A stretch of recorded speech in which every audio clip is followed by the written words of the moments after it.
आप वफाकी वज़ारतें इनके पास है, वो इनको छोड़ देना चाहिए।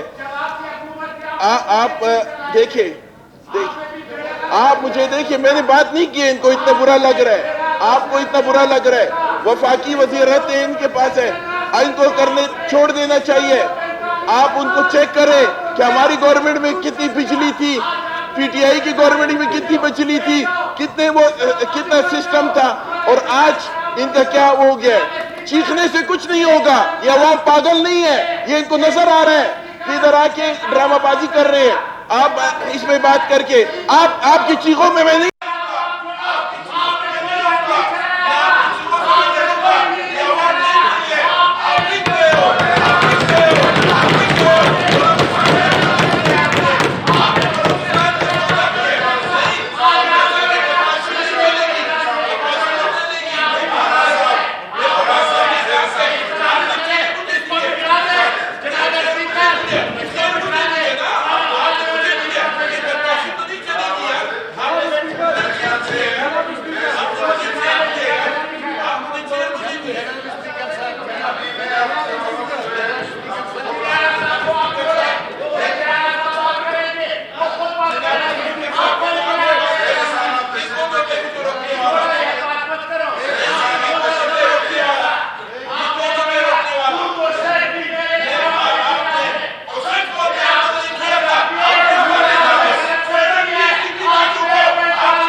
कोई भी बात नहीं करेगा।